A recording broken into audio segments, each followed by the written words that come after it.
Hello everyone, स्वागत है आप सभी का आपके अपने यूट्यूब चैनल हरीश क्लासेज पर। आज हम इस वीडियो में सिंथेसिस टॉपिक के अंतर्गत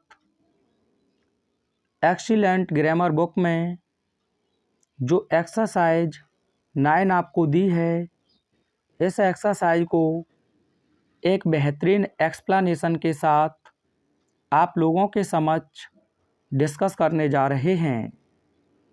तो आप लोगों को इस एक्सरसाइज के अंतर्गत एक नाउन क्लॉज का प्रयोग करके दो या दो से अधिक जो सिंपल सेंटेंसेज के सेट दिए हैं उनसे आपको एक कॉम्प्लेक्स सेंटेंस का निर्माण करना है। मैं आपके समक्ष थोड़ा सा कॉम्प्लेक्स सेंटेंस के बारे में डिस्कस करना चाहूँगा।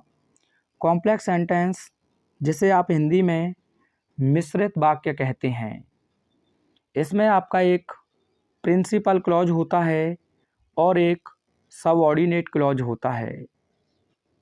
कॉम्प्लेक्स सेंटेंस में एक प्रिंसिपल क्लॉज होता है और एक सबऑर्डिनेट क्लॉज होता है। सबऑर्डिनेट क्लॉज आपके 3 प्रकार के होते हैं। पहला है नाउन क्लॉज, दूसरा है एडजेक्टिव क्लॉज और तीसरा है एडवर्ब क्लॉज। सबऑर्डिनेट क्लॉज 3 प्रकार के होते हैं: नाउन क्लॉज, एडजेक्टिव क्लॉज और एडवर्ब क्लॉज। तो थोड़ा सा हम नाउन क्लॉज के बारे में भी जान लेते हैं कि ये आखिरकार नाउन क्लॉज होता क्या है। तो साथियों, एक ऐसा क्लॉज जो नाउन की तरह कार्य करता है उसे हम नाउन क्लॉज कहते हैं। एक ऐसा क्लॉज जो नाउन की तरह कार्य करता है उसे हम नाउन क्लॉज कहते हैं। तो आप जानते हैं नाउन आपका 5 प्रकार से कार्य करता है। पहला है सब्जेक्ट टू अ वर्ब, यानी कि एक क्रिया के कर्ता के रूप में। ऑब्जेक्ट टू अ वर्ब, एक क्रिया के कर्म के रूप में। ऑब्जेक्ट टू अ प्रीपोजिशन, एक प्रपोजिशन के ऑब्जेक्ट के रूप में।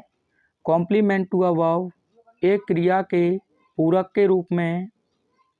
केस इन अपोजिशन, नाउन और प्रोनाउन, यानी कि केस इन अपोजिशन के रूप में भी ये करता है कार्य। तो साथियों, नाउन क्लॉज की कुछ कंजंक्शन हैं, इन्हें आप लोगों को याद रखना है। पहला कंजंक्शन है दैट, सबसे इम्पोर्टेंट है, जिसका हिंदी अर्थ निकलता है कि।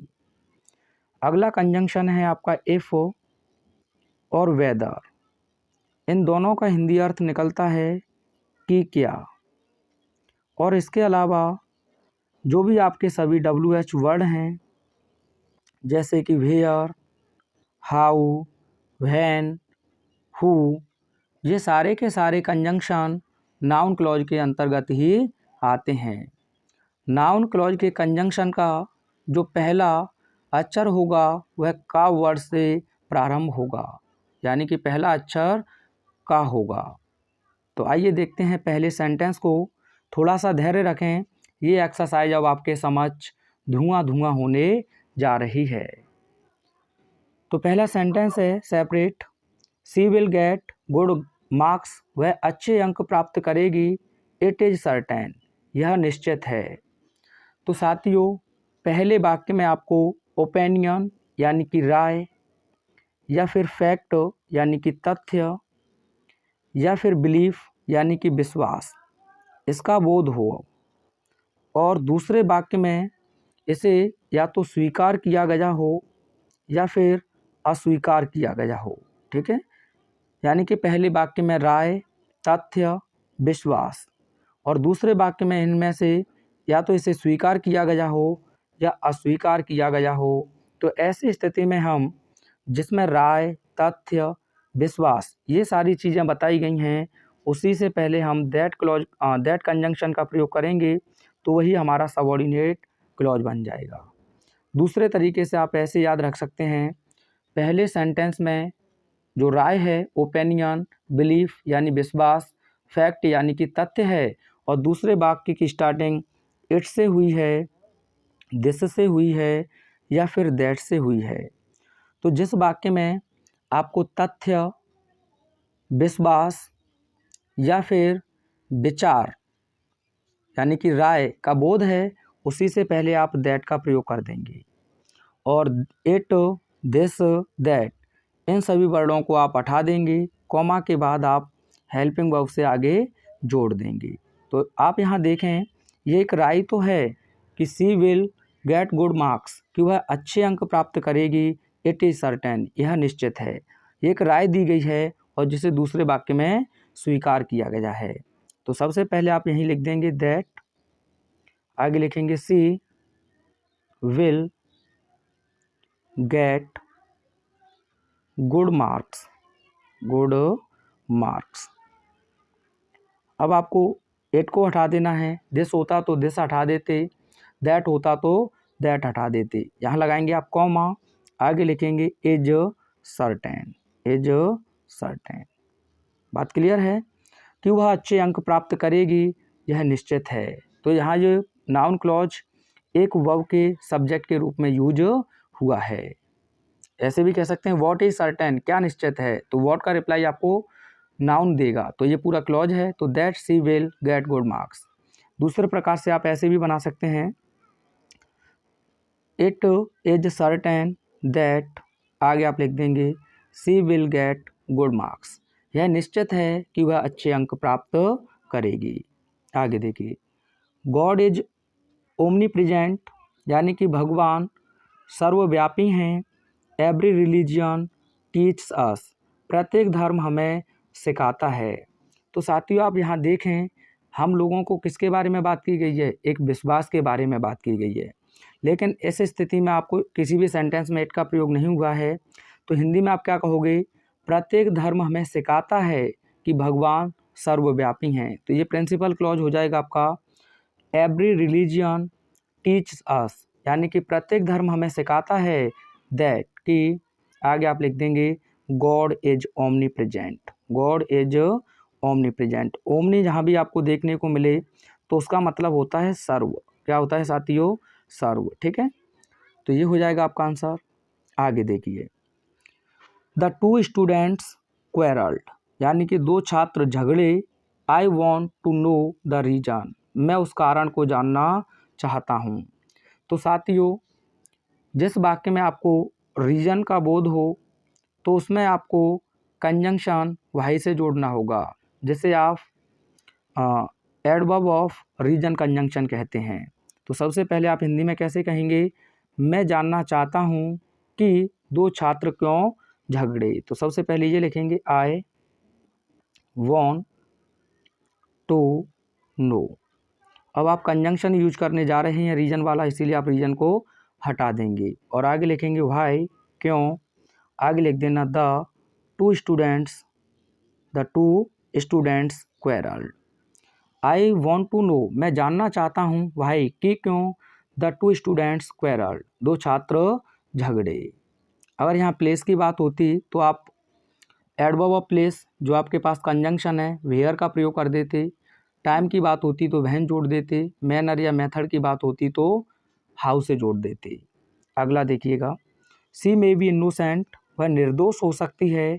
आई डू नॉट नो, मैं नहीं जानता हूँ। तो आपको ध्यान रखना है, दिए गए वाक्यों में से अगर किसी भी वाक्य में मे बी का प्रयोग हुआ है, किसका प्रयोग हुआ है, मे बी का, तो इसी क्लॉज को आपको सबऑर्डिनेट क्लॉज बनाना है। और इसे जोड़ने के लिए आप या तो वेदर का प्रयोग करें, किसका प्रयोग करें, वेदर का, या आप चाहें तो इफ़ का प्रयोग करें। बात क्लियर है प्यारे साथियों।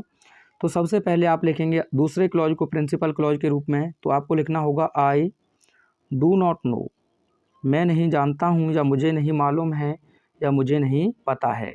अब मे बी का यूज हुआ है तो आप चाहें तो इफ़ का प्रयोग कर सकते हैं या आप चाहें तो वेदर का प्रयोग कर सकते हैं। ठीक है, इफ़ या वेदर। उसके बाद आपको सब्जेक्ट लिख देना है। तो सब्जेक्ट है आपका सी, मे को आपको हटा देना है। मे को क्या करेंगे, हटा देंगे। अब भी आप जानते हैं प्रेजेंट में इसके एज एम आर फॉर्म होते हैं, पास्ट में इसका वॉज वर होता है। तो ये क्लॉज आपका प्रेजेंट में है, तो इसीलिए आपको इसकी जो एज एम आर फॉर्म है उन्हीं में से यूज करना है। तो सी के अकॉर्डिंग आप कर देंगे एज, तो आपका ये भी हट जाएगा। मे के साथ बी भी हट जाएगा। आगे आप लिख देंगे इनोसेंट। तो आंसर होगा आई डू नॉट नो, मैं नहीं जानता हूँ, इफ़ या वेदर कि क्या सी इज इनोसेंट, वह निर्दोष है। कॉन्सेप्ट क्या है, एक वाक्य में अगर मे बी का प्रयोग हुआ है तो इसे हमें सबऑर्डिनेट क्लॉज बनाना है, और जिसे आप किससे जोड़ेंगे, वेदर या इफ से। तो दूसरे क्लॉज को आप प्रिंसिपल क्लॉज बना देंगे, जैसे मैंने बना दिया है आई डू नॉट नो। अब मे बी का प्रयोग हुआ है इसीलिए आप या तो वेदर या इफ का प्रयोग कर सकते हैं। उसके बाद आपको सब्जेक्ट चाहिए तो आपने सब्जेक्ट लिखा, मे आपका हट जाएगा, बी आप जानते हैं प्रेजेंट में एज एम आर और पास्ट में वॉज वर होता है, तो ये आपका पहला क्लॉज प्रेजेंट में है, इसीलिए आप प्रेजेंट में सी के साथ लिखेंगे एज और आगे लिख देंगे इनोसेंट, और मे बी का काम हो जाएगा खत्म। बात क्लियर है। आगे देखिए, यू आर अ लायर, आप एक झूठे हो, this is known to all, ये सभी को मालूम है। तो ये क्या है, एक ओपिनियन ही तो है जिसे दूसरे वाक्य में सभी के द्वारा एक्सेप्ट यानी कि स्वीकार किया गया है। वैसे भी देखें तो दूसरा वाक्य किससे प्रारंभ हुआ है, आप कहेंगे सर दिस से। तो सबसे पहले आप ऐसे लिखेंगे इसका आंसर, दैट कि यू आर अ लायर, ये तो बताया था मैंने, यू आर लायर। उसके बाद आप लगाएंगे कॉमा, दिस को हटा देंगे, आगे जोड़ देंगे as known to all, as known to all. ये हो जाएगा आपका आंसर कि आप एक झूठे हो, एज नॉन टू ऑल, ये सभी को पता है। दूसरे प्रकार से आप ऐसे भी लिख सकते हैं, this is known to all that you are a liar. ठीक है भैया, ऐसे भी बना सकते हैं। आगे देखिए, we must love the poor, हमें अवश्य ही गरीबों से स्नेह करना चाहिए। Gandhi ji taught us so, Gandhi ji ने हमें ऐसा सिखाया। तो साथियों, जब दूसरे वाक्य में या दोनों वाक्यों में से किसी एक वाक्य में हमें और उस वाक्य के अंत में सो हो गया, इट हो गया, दिस हो गया, दैट हो गया या फिर दस हो गया, तो इसी क्लॉज को हमें प्रिंसिपल क्लॉज बना देना है। यानी दोनों वाक्यों में से जिस वाक्य के अंत में सो, इट, दिस, दैट या दस दिया है, इसी वाक्य को हम प्रिंसिपल क्लॉज बनाएंगे। और उसके बाद हमें कंजंक्शन दैट का प्रयोग करना होगा और इन सभी शब्दों को हमें हटा देना है, ये भी आपको ध्यान रखना है। ठीक है, यानी कि इसी क्लॉज को आपको प्रिंसिपल क्लॉज बनाना है और इन सभी वर्डों को फिर हटा देना है। आगे आप सबऑर्डिनेट क्लॉज बनाएंगे तो आपको कंजंक्शन दैट का प्रयोग करना है। तो सबसे पहले आपने देखा इसमें क्या देखने को मिला है आपको अंत में सो, तो सबसे पहले आप लिखेंगे गांधी जी टॉट अस। अब ये हो गया प्रिंसिपल क्लॉज, यानी कि गांधी जी ने हमें सिखाया। अब सो को आप क्या करेंगे, हटा देंगे, किससे जोड़ना है, दैट से। तो दैट आगे आप लिख दें we must love the poor. ठीक है भैया, द पुअर, ये हो जाएगा आपका आंसर। गांधी जी ने हमें सिखाया कि हमें अवश्य ही गरीबों से स्नेह या प्रेम करना चाहिए। कॉन्सेप्ट लिखते रहें साथ ही साथ। I shall be back on Sunday, मैं रविवार तक वापस आ जाऊंगा। आई एक्सपेक्ट दिस, मुझे ऐसी उम्मीद है। तो आपने यहाँ देखा दूसरे वाक्य के अंत में आपको क्या देखने को मिला है, दिस। तो यही तो कहा मैंने, दोनों वाक्यों में से किसी एक वाक्य के अंत में दिस, सो, इट, दैट या दस देखने को मिले तो इसी को हम प्रिंसिपल क्लॉज बनाएंगे। तो प्रिंसिपल क्लॉज बनाएंगे तो आपको लिखना होगा आई एक्सपेक्ट। अब दैट से ही आपको जोड़ना है, तो आप यहाँ लिखेंगे दैट कि आगे I shall be back on Sunday. ये हो गया आपका कॉम्प्लेक्स सेंटेंस। आई एक्सपेक्ट, मुझे उम्मीद है, दैट कि I shall be back on Sunday, मैं रविवार तक वापस आ जाऊंगा। आगे देखिए, वेयर हैज ही गॉन, वह कहाँ जा चुका है। डू यू नो, क्या आप जानते हैं। तो साथियों, दोनों वाक्यों में से जिस वाक्य में WH वर्ड का प्रयोग हुआ है उसी को आपको सबऑर्डिनेट क्लॉज बनाना है। तो सबसे पहले प्रिंसिपल क्लॉज के रूप में आप लिखोगे डू यू नो, क्या आप जानते हैं, ये हो जाएगा आपका प्रिंसिपल क्लॉज। अब यहाँ WH वर्ड है, इसी को आप कंजंक्शन बनाएंगे तो आप लिखेंगे वेयर उसके बाद सब्जेक्ट आपको लिखना है तो ही हैज़ गॉन। ठीक है भैया। डू यू नो, क्या आप जानते हैं, वेयर ही हैज़ गॉन, कि वह कहाँ जा चुका है। अब देखिए ये इंट्रोगेटिव है आपका प्रिंसिपल क्लॉज, तो यहाँ आपको लगाना होगा क्वेश्चन मार्क। ठीक है, आगे देखिए।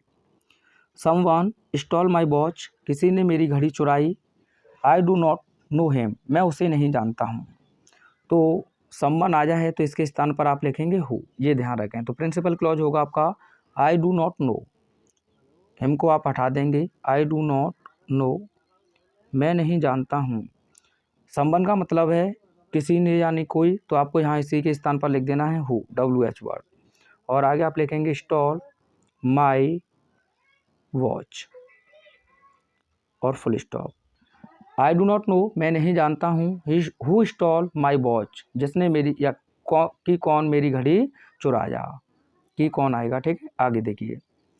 ही वॉज इनोसेंट, वह निर्दोष है।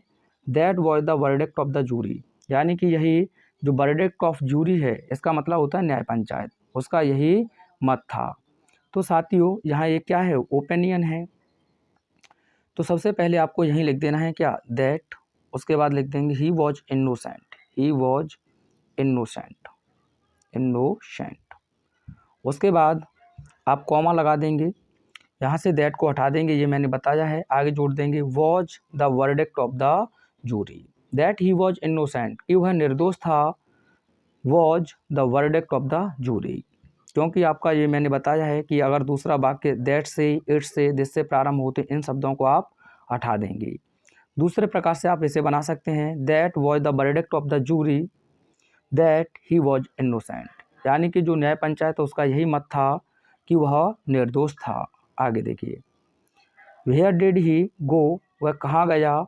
नो बडी नोज इट, इसे कोई नहीं जानता। तो WH वर्ड है, इसी को आप कंजंक्शन बनाएंगे। तो सबसे पहले आप लिखेंगे नो बडी, नो बडी नोज। अब ये मत कहना सर आपने तो ये कहा था कि इट आ जाए, तो ऐसी स्थिति में आपको देख लेना है ये WH वर्ड से प्रारंभ हुआ है। तो यहाँ से आप इट को हटा देंगे, जोड़ देंगे वेयर से वेयर, उसके बाद सब्जेक्ट लिखेंगे तो ही। अब डेड आपका हट जाएगा, गो का आप सेकंड फॉर्म लिख देंगे वेंट। अगर डज हटता तो एस या ES लगा देते, और डू हटता तो फर्स्ट फॉर्म ही रहता। नो बडी नोज, कोई भी व्यक्ति नहीं जानता है। वेयर ही वेंट, कि वह कहाँ गया। यू से सो, आप ऐसा कहते हैं। इट इज़ नॉट करेक्ट, यह सही नहीं है। अब आप कहेंगे कि सर यहाँ तो सो भी है, इट भी है, अब क्या किया जाए। तो आइए कॉन्सेप्ट लिखिएगा, यानी कि आपको से की किसी फॉर्म के साथ, यानी से हो, सैड हो, इनमें से के किसी फॉर्म के साथ आपको सो दे या फिर दे समथिंग, क्या दे, समथिंग। तो आपको ध्यान रखना है, आपको वॉट कंजंक्शन का प्रयोग करना है। किसका प्रयोग करना है, वॉट कंजंक्शन का, जिसका हिंदी अर्थ निकलेगा जो कुछ। क्या निकलेगा, जो कुछ। ठीक है।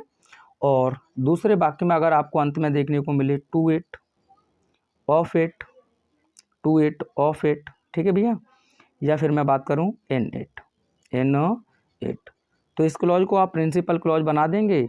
यहाँ से आपको इट हटा देना है, टू रहेगा, ऑफ रहेगा, इन रहेगा, उसके बाद आप वॉट से जोड़ देंगे। ठीक है। तो आप कैसे कहोगे, जो कुछ आप कहते हो इज नॉट करेक्ट, वह सही नहीं है। या फिर ये कह सकते हैं इट इज़ नॉट करेक्ट, ये सही नहीं है। वॉट माने जो कुछ, यू से, यू से, जो कुछ आप कहते हैं। सो भी हटा देंगे, समथिंग भी हटा देंगे। तो इट इज़ नॉट करेक्ट, ये सही नहीं है। वॉट यू से, जो कुछ आप कहते हो। बात क्लियर है। से के साथ, सैड के साथ सो या समथिंग आए तो उसमें हमें वॉट का प्रयोग करना है। आगे है he will not pass this year, वह इस वर्ष पास नहीं होगा। इट इज सर्टेन, यह निश्चित है। इसे आप लोग ईयर प्रोनाउंस ना करें मेरे प्यारे साथियों। जब आप किसी भी कॉम्पिटेटिव एग्जाम की तैयारी करेंगे तो आपको पढ़ाया जाएगा या तो ईयर या फिर ईयर, ये इसका प्रोनाउंसिएशन होता है। थोड़ा सा ध्यान रखें चीज़ों को। ठीक है। तो ये भी एक राय है जिसे दूसरे वाक्य में स्वीकार किया गया है। तो आप जानते हैं क्या करना है। इट से प्रारंभ हुआ है तो सबसे पहले आप लिख देंगे दैट, कि he will not pass this year, और कॉमा इट को आप हटा देंगे, इज सर्टेन। ये हो गया आपका आंसर। कि वह इस वर्ष पास नहीं होगा यह निश्चित है। दूसरे प्रकार से कैसे बनाएंगे, इट इज सर्टेन यह निश्चित है, दैट कि he will not pass this year. आगे देखिए, ही डेड वह मर चुका है, this news is not true यह खबर सही नहीं है। तो इसमें केस इन अपोजिशन का आपको प्रयोग करना है।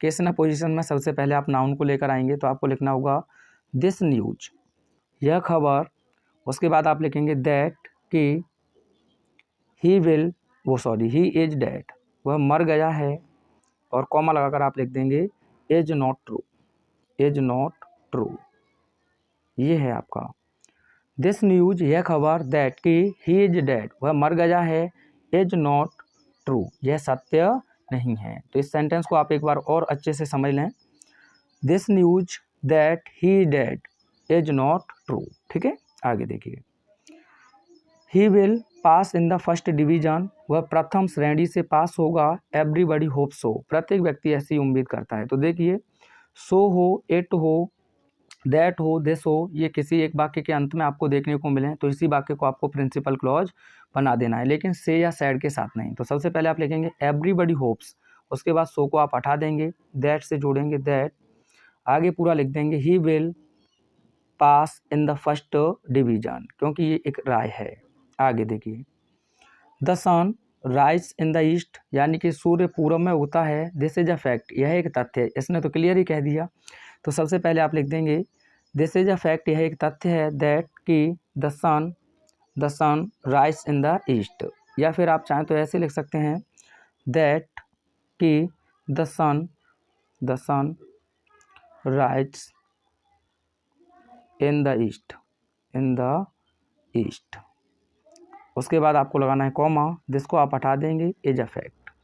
जो आपको सीटेबल लगे उस प्रकार से आप बनाएंगे कि सूर्य पूरब में उदित होता है, इज अ फैक्ट यह एक तथ्य है। आगे देखिए, ही वॉन्ट बी सक्सेसफुल वह सफल नहीं होगा, इट इज सर्टेन यह निश्चित है। तो यही भी क्या है, आपका एक राय है। तो आप कैसे बना देंगे, that he want be successful कि वह सफल नहीं होगा, इट को आप हटा देंगे, आगे लिख देंगे इज सर्टेन। बात क्लियर है ना। आगे देखिए, यू मे बी रॉन्ग आप गलत हो सकते हैं, आई कैन नॉट से मैं कह नहीं सकता हूँ। तो मे बी का प्रयोग हुआ है, तो इसे आपको सबऑर्डिनेट क्लॉज बनाना है, और जैसे जोड़ना किससे है, वेदर या इफ कंजंक्शन से। तो प्रिंसिपल क्लॉज होगा आपका आई कैन नॉट से, उसके बाद आप चाहें तो वेदर का प्रयोग कर सकते हैं, या आप चाहें तो इफ का प्रयोग कर सकते हैं। सब्जेक्ट हो जाएगा आपका यू, मे को आप हटा देंगे, बी फॉर्म खोलेंगे तो ये आपका प्रेजेंट में है, क्योंकि पास्ट कोडंट होता है, तो बी का फॉर्म एज एम आर निकलेगा प्रेजेंट में, तो यू के अकॉर्डिंग आप लिखेंगे आर, आगे आप लिख देंगे रॉन्ग। हिंदी क्या होगा, आई कैन नॉट से मैं कह नहीं सकता हूँ, वेदर या इफ़ यू आर रॉन्ग कि क्या आप गलत हो, कोई दिक्कत तो नहीं है। आगे देखिए, ही इज़ वेरी सिंसियर वह बहुत सिंसियर है, नो बडी डाउट्स इट इसमें किसी भी व्यक्ति को कोई भी संदेह नहीं है। तो बाकी के अंत में आपको देखने को मिला इट। तो सबसे पहले आप क्या लिखेंगे, नो बडी डाउट्स किसी भी व्यक्ति को संदेह नहीं है, इट को आप हटा देंगे, किससे जोड़ना है, दैट से कि ही इज वेरी सिंसियर, ये हो जाएगा आपका आंसर। किसी भी व्यक्ति को संदेह नहीं है कि वह बहुत सिंसियर है। आगे देखिए, हु रॉट द रामचरितमानस किसने लिखा, कैन यू टेल मी क्या आप मुझे बता सकते हो। तो देखिए WH वर्ड है, यही अपने आप में क्या है, सबऑर्डिनेट क्लॉज।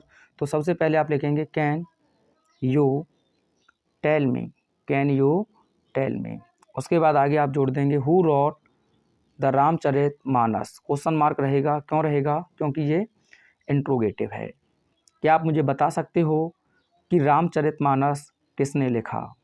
आगे देखिए, इट इज़ नॉट नोन यह मालूम नहीं है, व्हेन ही विल अराइव कि वह कब आएगा। तो यहाँ पहले से ही जोड़कर आपको दिया है, तो बस फुल स्टॉप हटा दें, यही आंसर हो जाएगा। इट इज़ नॉट नोन यह मालूम नहीं है, व्हेन ही विल अराइव कि वह कब आएगा। ये तो बिल्कुल आपके जिम में है एक तरीके से। Where have you put my book तुमने मेरी किताब कहाँ रखी है, टेल मी मुझे बताओ। तो इसे आपको सबऑर्डिनेट क्लॉज बनाना है, तो ये प्रिंसिपल क्लॉज हो जाएगा, टेल मी मुझे बताओ, वेयर उसके बाद सब्जेक्ट आप लिखेंगे यू, आगे होगा हैव पुट माई वॉक, यहाँ आपको फुल स्टॉप लगाना है, ठीक है। टेल मी, मुझे बताओ, वेयर, कि कहाँ, you have put my book, तुमने मेरी किताब रखी है। आगे देखिए, ही इज़ वेरी ऑनेस्ट, वह बहुत ईमानदार है। आई डू नॉट डाउट इट, मुझे इसमें कोई भी संदेह नहीं है। तो देखिए इट पर समाप्त हुआ है, तो आपको पता है दैट लगाना है। आई डू नॉट डाउट, मुझे संदेह नहीं है, इट हटा देंगे, दैट की आगे जोड़ देंगे he is very honest, he is very honest. समझ में आ रहा है ना सभी कुछ। मुझे संदेह नहीं है कि वह बहुत ईमानदार है। आगे देखते हैं, आगे है आपका मिस्टर सिंह सेड समथिंग। देखिए से के साथ समथिंग आ गया। मिस्टर सिंह ने कुछ कहा, I do not agree to it, और मैं इससे सहमत नहीं हूँ। तो टू इट, इन इट बताया था ना आपको, ऑन इट, तो इसी को आप प्रिंसिपल क्लॉज बनाएंगे। नहीं तो सीधा भी आप लिख सकते हैं वॉट, शुरू में लिख दें वॉट, ठीक है। मैं बता देता हूँ what mister Singh said something, I do not agree to it, ऐसे भी आप लिख सकते हैं। लेकिन ज़्यादा बेहतर होगा आप ये बनाएं, I do not agree to it को आप क्या करेंगे, हटा देंगे। देखो समथिंग आ जाए इसलिए इट हटा रहे हैं, नहीं तो आप दैट से जोड़ते, क्योंकि मैंने कहा से या सैड के साथ में समथिंग या सो आए तो आपको वहाँ दैट नहीं बल्कि वॉट लगाना है। क्या लगाना है, वॉट। तो आप ये लिखेंगे, I do not agree to what, आगे आप लिख देंगे मिस्टर सिंह सैड। समथिंग को क्या बताया मैंने, हटा देंगे। तो ये हो गया आपका answer. I do not agree to, मैं उससे सहमत नहीं हूँ, वॉट, जो कुछ mister Singh said, mister Singh ने कहा। यू हैव एक्टेड रॉन्गली, आपने गलत प्रकार से व्यवहार किया है। आई बिलीव सो, मेरा ऐसा विश्वास है। तो सो आया है, लेकिन अब किसके साथ नहीं है, सैड के, तो आप दैट पर लगाएंगे और इसी को आप प्रिंसिपल क्लॉज बनाएंगे। आई बिलीव, मेरा विश्वास है, सो आप हटा देंगे दैट कि you have acted wrongly, you have acted wrongly, ये आपका आंसर हो जाएगा। यानी कि मेरा मानना है कि आपने गलत प्रकार से व्यवहार किया है। He is angry with me, वह मुझसे नाराज़ है। He will not help me, वह मेरी मदद नहीं करेगा। आई नो दिस, मैं इसे जानता हूँ। देखो ये तो रीजन है, इस एक्सरसाइज में दे दिया है, वैसे नहीं देना चाहिए था, एडवर्ब में देना था इसे। लेकिन आप यहाँ पहले इन दोनों को देखो, तो दूसरे वाक्य के अंत में आपको देखने को मिला है दिस। तो सबसे पहले आप इसी को प्रिंसिपल क्लॉज बनाएंगे, तो आई नो, मैं जानता हूँ। उसके बाद आपको बताया है किससे जोड़ना है, दिस हटाएंगे तो दैट से। आगे आप लिखेंगे he will not help me, पहले था यहाँ तक कोई दिक्कत नहीं होनी चाहिए। मैं जानता हूँ कि वह मेरी मदद नहीं करेगा। रीज़न क्या है, वह मुझसे नाराज़ है, तो बस बिकॉज से जोड़ देंगे। आगे कैसे जोड़ देंगे, बिकॉज, यहाँ लिख देता हूँ बिकॉज, आगे पूरा लिख दें he is angry with me, he is angry with me, ठीक है भैया, ये आपका आंसर हो जाएगा।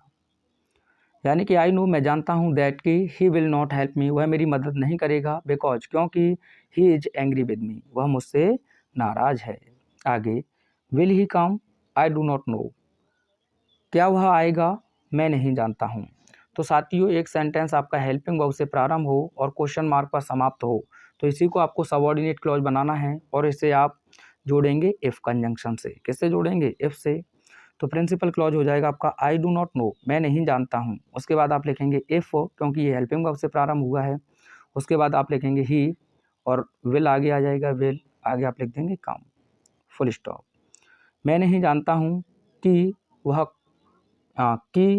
क्या आएगा, ठीक है, कि क्या अर्थ निकलता है इफ़ का। द रेन्स वुड कम, बारिश होगी। दैट वॉज आवर होप, ऐसी हमारी उम्मीद है। आवर होप वॉज रॉन्ग, हमारी जो उम्मीद है वह गलत थी। तो यहाँ केस इन अपोजिशन का प्रयोग करना है, तो सबसे पहले आप लिखोगे इस क्लॉज में से अवर होप, क्या लिखोगे, अवर होप। अब हमारी उम्मीद क्या है, तो आप कहोगे कि बारिश होगी। तो दैट द रेन्स, दैट से जोड़ दिया है मैंने, that the rains would come, ये डब्लू है, ठीक है, एक बार सही से लिख देता हूँ मैं, रेन्स वुड कम, और उसके बाद आप लगाएंगे कॉमा। यहाँ से आप ले लेंगे केवल वॉज रॉन्ग, क्या ले लेंगे, वॉज रॉन्ग, क्योंकि ओपिनियन हो, ये मैंने बताया है, दैट से जोड़ेंगे, तो ये चीज़ आपको क्लियर हो जानी चाहिए। हमारी उम्मीद की वर्षा होगी, वॉज रॉन्ग, गलत थी। आगे देखिए, your father will soon recover, आपके पिता जल्द रिकवर होंगे, वी होप सो, हमारी ऐसी उम्मीद है। तो साथियों इसका आंसर आप मुझे कमेंट में करेंगे, लेकिन बोर्ड एग्जाम में कुछ क्वेश्चंस पूछे हैं जो एक नए सिरे से देखने को मिले हैं, आइए उन्हें भी डिस्कस कर लेते हैं। देखिए ये क्वेश्चंस आपको बोर्ड एग्जाम 2024 में देखने को मिले हैं। आई एम सर्टेन, मैं आश्वस्त हूँ, ऑफ गिविंग यू सेटिस्फैक्शन, आपको संतुष्टि देने के लिए, 2024 ये क्वेश्चन पेपर। और ही इज सर्टेन, वह निश्चित है, of being able to help his friend, कि वह अपने मित्र की मदद करने में सक्षम होगा। तो आपको ध्यान रखना है, जब आपको प्रीपोजिशन ऑफ के बाद में जीरन फॉर्म आपको दी हो, क्या हो, जीरन फॉर्म, तो सर्टेन तक आप पूरा इसे प्रिंसिपल क्लॉज बना लें। तो सबसे पहले आप लिख लें I am certain, I am certain, यहाँ तक कोई दिक्कत नहीं होनी चाहिए। और ये क्या है, एक ओपिनियन है अपनी तरफ से, तो आपको यहाँ किसका प्रयोग करना है, दैट का, तो आप लिखेंगे दैट। ठीक है भैया, यहाँ तक दिक्कत नहीं होनी चाहिए। जो सब्जेक्ट है उस सब्जेक्ट को आप लिख देंगे, तो यहाँ सब्जेक्ट है आई, तो आप लिखेंगे आई। अब साथियों ऑफ को आप हटा देंगे। और ये फ्यूचर की बात की गई है, तो फ्यूचर में आप जानते हैं आई और बी के साथ सेल और सभी के साथ बिल का प्रयोग करते हैं, तो आप चाहें तो यहाँ सेल लिख सकते हैं या फिर बिल भी, कोई दिक्कत नहीं है। ठीक है, और आप जानते हैं मॉडल्स के साथ बेस फॉर्म लिखा जाता है, तो आईएनजी फॉर्म आप हटा देंगे, क्या बचेगा आपके पास, गिव। आगे आप लिख देंगे यू सेटिस्फैक्शन, ये लिख देना। आई एम सर्टेन, मैं आश्वस्त हूँ, दैट कि आई सेल गिव यू सेटिस्फैक्शन, मैं आपको संतुष्टि दूंगा। पैसे में चाहें तो आप ये लिख सकते थे, you will be given satisfaction, आपको संतुष्टि दी जाएगी। ये भी आंसर आपका सही था। अब दूसरा देखते हैं, ही इज सर्टेन, वह निश्चित है, of being able to help his friend, तो यहाँ सर्टेन तक पूरा रहेगा, कोई दिक्कत तो नहीं है। उसके बाद आप दैट से जोड़ेंगे, ऑफ आप हटा देंगे, सब्जेक्ट आपके पास ही, आईएनजी हटाएंगे तो आपके पास रह जाएगा बी। ठीक है भैया, क्योंकि आईएनजी हटाना है। उसके बाद आप लिख देंगे एबल, क्या लिखेंगे, able to help his friend, his friend. ठीक है भैया, यानी कि वह निश्चित है, that he will, sorry bill तो लिखा ही नहीं हमने, ये तो रह गया, बिल तो लिखना था, बिल लिखना था, ये गलती होगी। यानी कि that he will be able to help his friend, वह आश्वस्त है कि वह अपने मित्र की मदद करने में सक्षम होगा, तो यहाँ ही के बाद बिल लिख लेना। ठीक है, और भी देखिए ऐसे क्वेश्चन जो भी पूछे गए हैं यहाँ से, ये था, ये 2023 में आया है आपका, where are you going, I can not see, तो यहाँ देखें WH वर्ड है, इसी से आपका बना है, तो आप इसका मुझे आंसर कमेंट में सेंड करेंगे। ठीक है, और मिलते हैं नेक्स्ट वीडियो में नेक्स्ट एक्सरसाइज के साथ, तब तक देखते रहिए Harish classes. Thanks for watching.